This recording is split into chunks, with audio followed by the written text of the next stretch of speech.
فرض کریں کہ ایک سنگین نوعیت کا جرم پیش آتا ہے، پولیس کو بلایا جاتا ہے، لیکن جائے وقوع پر پہنچ کر تمام حالات کا جائزہ لینے کے بعد پولیس افسر مدعی سے کہتا ہے کہ بھئی میری نظر میں یہاں سرے سے کوئی جرم نہیں ہوا۔ اور مطلب وہ کہتا ہے کہ اس لیے میں اس معاملے کی کوئی تفتیش نہیں کروں گا۔ بالکل۔ بظاہر یہ بات سن کر کیسا لگتا ہے؟ کیا قانون واقعی پولیس کو اتنی بڑی طاقت دیتا ہے کہ وہ کسی کی شکایت کو موقع پر ہی مسترد کر دیں؟ یہ سن کر تو یہی لگتا ہے کہ جیسے کوئی قانون ہے ہی نہیں۔ تو آج کے اس تفصیلی جائزے میں ہم بالکل اسی سوال کی گہرائی میں جائیں گے۔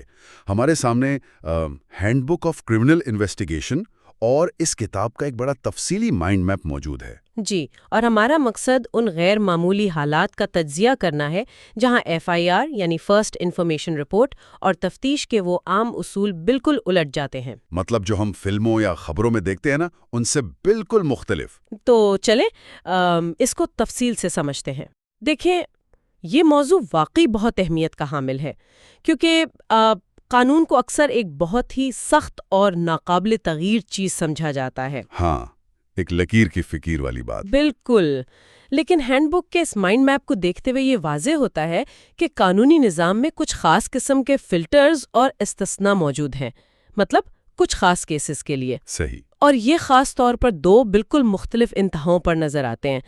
ایک طرف تو جب خواتین کے خلاف انتہائی حساس جرائم کا معاملہ ہو، ہاں، اور دوسری طرف جب پولیس کو شکایت کنندہ کی کہانی ہی مشکوک لگ رہی ہو۔ ان دونوں صورتوں میں قانون کا روایتی سیدھا راستہ ایک پیچیدہ موڑ لے لیتا ہے۔ اچھا، سب سے پہلے اس مائنڈ میپ کے اس حصے کی طرف چلتے ہیں جو خواتین کے خلاف تشدد کے مقدمات کی بات کرتا ہے۔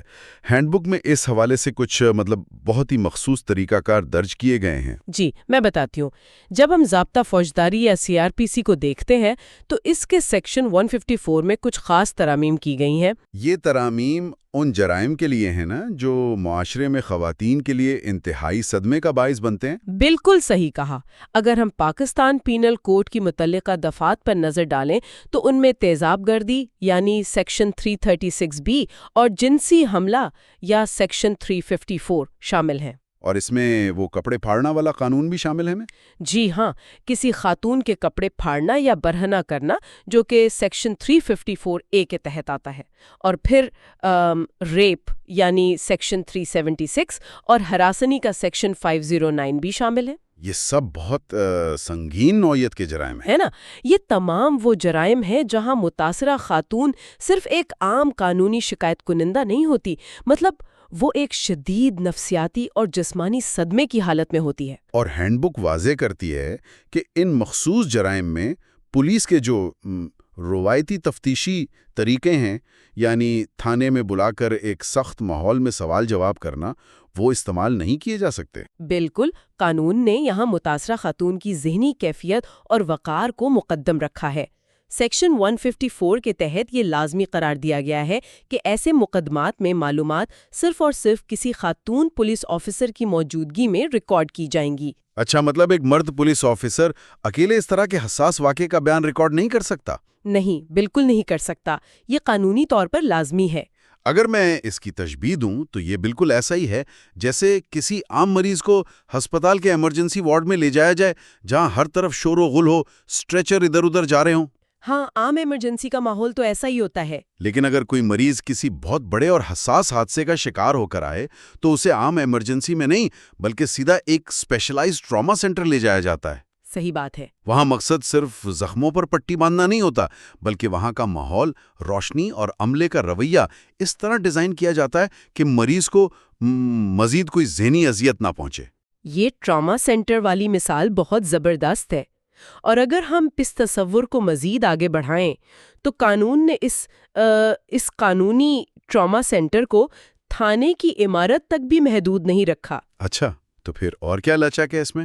ہینڈ بک میں درج قانونی شقوں کے مطابق اگر متاثرہ خاتون صدمے میں ہو تو خاتون پولیس آفیسر بیان ریکارڈ کرنے کے لیے اسے تھانے نہیں بلائے گی، بلکہ یہ بیان اس خاتون کی رہائش گاہ پر یا اس کی پسند کی کسی بھی محفوظ جگہ پر جا کر ریکارڈ کیا جائے گا۔ واہ، یہ تو بہت اہم بات ہے۔ مقصد یہ ہے کہ قانونی کارروائی خود ایک دوسری اذیت نہ بن جائے نا۔ بالکل یہی مقصد ہے۔ لیکن دیکھیں، یہاں ایک عملی اور زمینی سوال میرے ذہن میں آتا ہے۔ فرض کریں کسی دور دراز کے علاقے میں رات کے 2 بجے کا وقت ہے، صحیح، ایک ایسا دلخریش واقعہ پیش آ جاتا ہے اور اس متعلقہ تھانے میں اس وقت کوئی خاتون پولیس آفیسر سرے سے موجود ہی نہیں ہے، تو کیا قانون کی اس سخت شرط کی وجہ سے کارروائی رک جائے گی؟ یہ ایک بہت اہم نقطہ اٹھایا آپ نے۔ کیا متاثرہ خاتون کو صبح ہونے تک یا کسی دوسرے شہر سے خاتون افسر کے آنے تک اسی صدمے کی حالت میں انتظار کرنا پڑے گا؟ نہیں، ایسا نہیں ہے۔ قانون سازوں نے اس عملی دشواری کو مد نظر رکھا ہے، کیونکہ بیوروکریسی یا انتظامی رکاوٹوں کی وجہ سے متاثرہ خاتون کو مزید اذیت میں مبتلا نہیں کیا جا سکتا۔ تو پھر اس کا حل کیا دیا گیا ہے ہینڈ بک میں؟ ہینڈ بک واضح کرتی ہے کہ اگر خاتون پولیس آفیسر فوری طور پر دستیاب نہیں ہے تو متبادل راستے موجود ہیں۔ قانون کہتا ہے کہ کسی خاتون رشتہ دار کی موجودگی میں بیان ریکارڈ کیا جا سکتا ہے۔ اچھا، کوئی گھر کی خاتون ہو سکتی ہے؟ جی، اور اگر فرض کریں کوئی خاتون رشتہ دار بھی موجود نہیں تو متاثرہ خاتون کی مرضی اور پسند کے کسی بھی شخص کو وہاں موجود رہنے کا حق ہے۔ یہ تو بہت سہولت کی بات ہے۔ ہاں نا، بنیادی شرط کارروائی کو لٹکانا نہیں ہے، بلکہ متاثرہ کو وہ نفسیاتی تحفظ فراہم کرنا ہے جس کی اسے اس وقت سخت ضرورت ہے، اور اس متبادل صورتحال کو باقاعدہ پولیس کے ریکارڈ میں لکھا جاتا ہے کہ خاتون افسر کیوں نہیں تھیں۔ بالکل، باقاعدہ درج ہوتا ہے کہ کیوں ایک خاتون افسر کے بجائے رشتہ دار کی موجودگی میں بیان لیا گیا۔ یہ قانون کا ایک بہت ہی متوازن اور انسانی نقطہ نظر ہے۔ لیکن اب ذرا تصویر کا دوسرا رخ دیکھتے ہیں۔ جی بتائیں۔ یہاں ایک بہت دلچسپ تضاد سامنے آتا ہے۔ ایک طرف ہم نے دیکھا کہ قانون پولیس کو پابند کر رہا ہے کہ وہ صدمے کی شکار خاتون کی سہولت کے لیے اپنے سخت اصولوں کو نرم کرے، بالکل لچک دکھائیں۔ لیکن دوسری طرف ہینڈ بک کے مائنڈ میپ کا اگلا حصہ بتاتا ہے کہ یہی قانون پولیس کو ایک انتہائی غیر معمولی طاقت بھی دیتا ہے، یعنی کسی کی شکایت کو سرے سے مسترد کرنے کی طاقت۔ ہاں، یہ رول 24.4 کی بات کر رہے ہیں آپ؟ جی بالکل۔ ذرا اس پولیس رول 24.4 کی گہرائی میں چلتے ہیں۔ یہ آخر ہے کیا؟ دیکھیں، اس سے پہلے کہ ہم رول 24.4 کو سمجھیں، ہمیں یہ سمجھنا ہوگا کہ عام حالات میں کیا ہوتا ہے۔ عام طور پر جب کسی قابل دستاندازی جرم، یعنی جسے ہم کوگنیزیبل آفینس کہتے ہیں، اس کی اطلاع پولیس کو ملتی ہے تو پولیس کارروائی کرنے کی پابند ہوتی ہے۔ اور یہ قابل دستاندازی جرائم وہی ہوتے ہیں نا، جیسے قتل، ڈکیتی یا اغوا؟ ہاں بالکل، یہ وہ سنگین جرائم ہوتے ہیں جن میں پولیس کو گرفتاری کے لیے کسی مجسٹریٹ کے وارنٹ کی ضرورت نہیں ہوتی۔ اصولاً ان میں فوراً FIR کٹنی چاہیے۔ صحیح۔ تو پھر رول 24.4 کیا کرتا ہے؟ رول 24.4 ایک ایسا قانون ہے جو تفتیشی افسر یا SHO کو بریک لگانے کا اختیار دیتا ہے۔ اگر SHO کو دی جانے والی معلومات کی بنیاد پر یہ شک گزرے کہ دراصل کوئی جرم سرزدی نہیں ہوا ہے یا ساری کہانی جھوٹی اور بے بنیاد ہے، بالکل، تو وہ تفتیش کرنے یا FIR کاٹ کر معاملے کو آگے بڑھانے کا پابند نہیں ہے۔ یعنی وہ سیدھا مدعی کو کہہ سکتا ہے کہ بھئی آپ کی کہانی میں جھول ہے، آپ جا سکتے ہیں؟ ہاں، وہ تفتیش سے انکار کر سکتا ہے۔ اگر میں ایسے ایک روزمرہ کی مثال سے سمجھوں تو فرض کریں کوئی شخص ایک بینک میں جاتا ہے اور کیشیئر کو ایک چیک کیش کروانے کے لیے دیتا ہے۔ صحیح۔ اب کیشیئر کو اس چیک پر موجود دستخط یا چیک کی حالت کچھ مشکوک لگتی ہے۔ اب وہ کیشیئر اس چیک کو اپنی مرضی سے پھاڑ کر کوڑے دان میں تو نہیں پھینک سکتا نا، اسے سسٹم میں کچھ نہ کچھ تو درج کرنا پڑتا ہوگا۔ صحیح کہا آپ نے۔ اور اس بینک کے آڈٹ کی طرح تھانے کا بھی ایک باقاعدہ آڈٹ ٹریل ہوتا ہے۔ SHO صرف زبانی کلامی شکایت کو مسترد نہیں کر سکتا۔ تو پھر اسے کیا کرنا ہوتا ہے قانونی طور پر؟ اسے قانون کے مطابق وہ تمام معلومات اور اپنے شک کی مکمل اور ٹھوس وجوہات تھانے کے روز نامچے میں درج کرنی ہوتی ہیں، جسے ہم ڈیلی ڈائری یا اسٹیشن ڈائری کہتے ہیں۔ وہ جو ایک بڑا سا رجسٹر ہوتا ہے تھانے میں؟ وہی رجسٹر، اس میں تحریری طور پر وجوہات لکھنی ہوں گی، اور سب سے اہم بات، اسے شکایت کنندہ کو باقاعدہ آگاہ کرنا ہوگا کہ وہ اس معاملے کی تفتیش کیوں نہیں کر رہا۔ ڈیلی ڈائری تھانے کا وہ بنیادی رجسٹر ہے جس میں لمحہ بلمحہ کی سرگرمی لکھی جاتی ہے۔ لیکن ذرا ایک منٹ رکیے، کاغذ کی حد تک تو یہ آڈٹ کی بات بہت اچھی لگتی ہے، مگر حقیقت پسندی سے سوچیں ذرا۔ جی؟ کیا اس طرح ایک ایس ایچ او کو یہ بے تحاشا ثوابدی اختیار نہیں مل جاتا کہ وہ کسی کی بھی جائز، سچی اور سنگین شکایت کو محض ایک جملہ لکھ کر مسترد کر دے کہ مجھے اس پر شک ہے؟ یہ خطرہ تو موجود ہے۔ یہ تو ہمارے معاشرے میں طاقت کے ناجائز استعمال اور بدعنوانی کا ایک بہت بڑا دروازہ کھولنے کے مترادف نہیں ہے؟ کیا وہ ڈیلی ڈائری واقعی کسی قسم کی روک تھام کرتی ہے؟ دیکھیں، آپ کا یہ شکوک و شبہات اٹھانا بالکل جائز ہے۔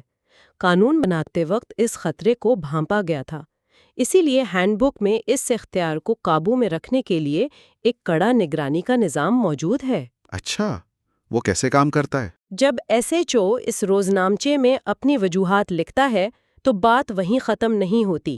اس روزنامچے کی کاپیاں اور رپورٹس اعلیٰ افسران کو جاتی ہیں۔ کن افسران کو؟ مثال کے طور پر کوئی بھی انسپیکٹر یا اس سے اعلیٰ افسر، اور خاص طور پر ڈسٹرکٹ میجسٹریٹ، جب اس رپورٹ کا جائزہ لیتا ہے اور اسے محسوس ہوتا ہے کہ ایس ایچ او کا شک بے بنیاد تھا یا اس نے بدنیتی کی بنیاد پر تفتیش روکی ہے؟ بالکل، تو وہ افسر فوری طور پر ایس ایچ او کے فیصلے کو کالعدم قرار دے کر باقاعدہ تفتیش اور ایف آئی آر کا حکم دے سکتا ہے۔ یہ درج راست دراصل کل کو عدالت میں اس ایس ایچ او کا گلا پکڑنے کے کام آتا ہے اگر اس نے اختیار کا ناجائز استعمال کیا ہو۔ چلیں، اس سے کچھ تسلی ہوتی ہے کہ نظام میں جانچ پڑتال موجود ہے۔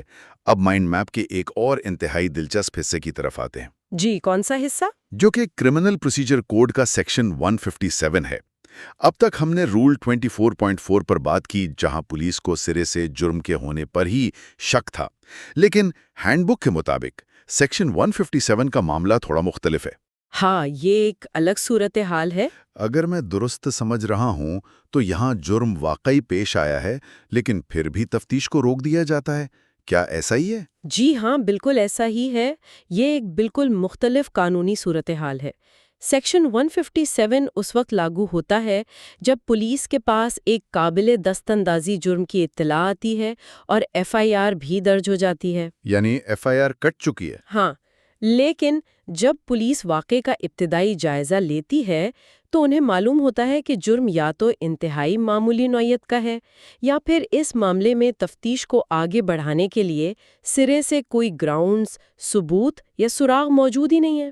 تو پھر وہ کیا کرتے ہیں؟ ایسی صورت میں قانون پولیس کو یہ اختیار دیتا ہے کہ وہ وقت اور وسائل ضائع کرنے کے بجائے تفتیش سے گریز کرے۔ یہ تو ایسا ہی ہے جیسے کوئی شخص اپنی انگلی پر کاغذ کا ایک معمولی سا کٹ لگنے پر ہسپتال کی ایمرجنسی میں جائے۔ ہاں، اور جا کر کیا کہے؟ رکا نہیں جا سکتا نا۔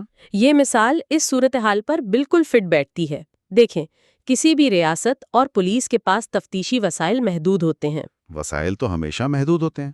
بالکل، اور انہیں قتل، منظم جرائم، ڈکیتیوں اور دہشت گردی جیسے سنگین جرائم پر اپنی توجہ اور افرادی قوت مرکوز کرنی ہوتی ہے۔ اگر پولیس ہر اس معمولی پڑوسیوں کے جھگڑے یا بے بنیاد الزام کی مکمل سائنسی تفتیش کرنے بیٹھ جائے جس میں کوئی ثبوت ہی نہ ہو، تو پورا ملک کا تفتیشی نظام ٹھپ ہو کر رہ جائے گا۔ بالکل ٹھپ ہو جائے گا۔ سیکشن 157 دراصل نظام کو مفلوج ہونے سے بچانے کا ایک قانونی پریشر والو ہے۔ پریشر والو، یہ اچھی اصطلاح ہے۔ تو اس پریشر والوں کو استعمال کرنے کا طریقہ کار کیا ہے؟ کیا پولیس بس خاموشی سے فائل بند کر کے الماری میں رکھ دیتی ہے؟ نہیں، طریقہ کار یہاں بھی بہت سخت ہے۔ ہینڈ بک بتاتی ہے کہ اگر پولیس سیکشن 157 کے تحت تفتیش نہ کرنے کا فیصلہ کرتی ہے تو متعلقہ آفیسر انچارج فوری طور پر مجسٹریٹ کو ایک رپورٹ ارسال کرتا ہے۔ کس رپورٹ میں کیا ہوتا ہے؟ اس رپورٹ میں تفتیش نہ کرنے کی واضح وجوہات لکھی جاتی ہیں، اور اس سے بھی زیادہ اہم بات، وہ شکایت کنندہ کو آگاہ کرنے کا پابند ہے۔ اچھا، مدعے تو بتانا لازمی ہے؟ جی ہاں، ہینڈ بک کے طریقہ کار کے مطابق اگر شکایت کنندہ اس وقت تھانے میں موجود ہو تو پولیس اس بات کی تصدیق کے لیے باقاعدہ ایف آئی آر کے فارم پر اس مدعے کے دستخط یا انگوٹھے کا نشان لیتی ہے۔ تاکہ کل کو یہ نہ کہہ سکے کہ مجھے بتایا نہیں گیا۔ بالکل، یہ اس بات کا ثبوت ہوتا ہے کہ شہری کو صاف بتا دیا گیا ہے کہ ریاست اس معاملے کی مزید کھوج نہیں لگائے گی۔ یہاں ایک بہت ہی بنیادی اور عملی سوال پیدا ہوتا ہے۔ جی پوچھیے۔ ایک عام شہری کے لیے جسے قانون کی ان موٹی موٹی کتابوں سے کوئی غرض نہیں، ان دو صورتحال کا فرق جاننا کیوں ضروری ہے؟ مطلب آپ پوچھ رہے ہیں کہ 24.4 اور 157 میں کیا فرق پڑتا ہے عام آدمی کو؟ ہاں، فرض کریں ایک شہری کی شکایت پر پولیس نے تفتیش کرنے سے انکار کر دیا ہے۔